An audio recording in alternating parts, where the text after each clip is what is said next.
Friends, ನಾನು ಇವತ್ತು ಮಾಡಲಿಕ್ಕೆ ಹೊರಟಿರುವಂಥ ರೆಸಿಪಿ ಹೆಸರು ದಾಳಿಂಬೆ ಸಿಪ್ಪೆ ತಂಬಳಿ. ಅದಕ್ಕೆ ಬೇಕಾದಂಥ ಸಾಮಗ್ರಿಗಳು: 1 ಕಪ್ ಕಾಯಿ ತುರಿ, ಸ್ವಲ್ಪ ಬೆಲ್ಲ, ಮೆಣಸು, ದಾಳಿಂಬೆ ಸಿಪ್ಪೆ ಹಸಿ ಇರಲಿ ಫ್ರೆಂಡ್ಸ್, ಅದು ಉಪ್ಪು ಮತ್ತು ಮಜ್ಜಿಗೆ. ಒಂದು ಬಾಣಲೆಗೆ ಮೆಣಸು ಹಾಕಿ ಚೆನ್ನಾಗಿ ಹುರ್ಕೊಳ್ಬೇಕು. ಅದು ಚೆನ್ನಾಗಿ ಹುರ್ಕೊಂಡ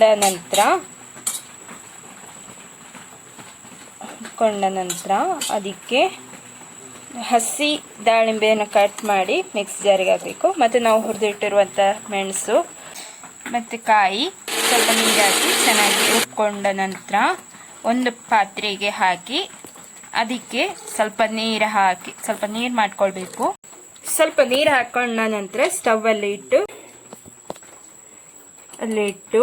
ಅದಕ್ಕೆ ರುಚಿಗೆ ತಕ್ಕಷ್ಟು ಉಪ್ಪು ಮತ್ತು ಸ್ವಲ್ಪ ಬೆಲ್ಲ, ಅದು ಸ್ವಲ್ಪ ಸಾಕು. ಅದನ್ನು ಚೆನ್ನಾಗಿ ಕುದಿಬೇಕು. ಕುದ್ದ ನಂತರ ಅದಕ್ಕೆ ಮಜ್ಜಿಗೆ ಹಾಕಬೇಕು. ಮಜ್ಜಿಗೆ ನಾನು ಸ್ವಲ್ಪ ಮಾಡಿದೆ, ಆದ ಕಾರಣ ನಾನು 1 ಗ್ಲಾಸ್ ಹಾಕಿದ್ದೇನೆ ಅಷ್ಟೇ ಫ್ರೆಂಡ್ಸ್. ಈಗ ಅದು ಚೆನ್ನಾಗಿ ಮಿಕ್ಸ್ ಮಾಡಿದ ನಂತರ ಅದು ಚೆನ್ನಾಗಿ ಕುದ್ದು ಬರಬೇಕು.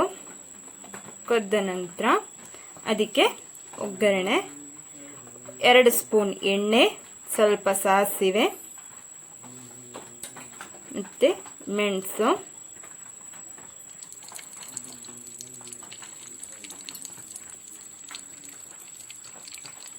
ಮತ್ತು ಬೇವಿನ ಎಲೆ.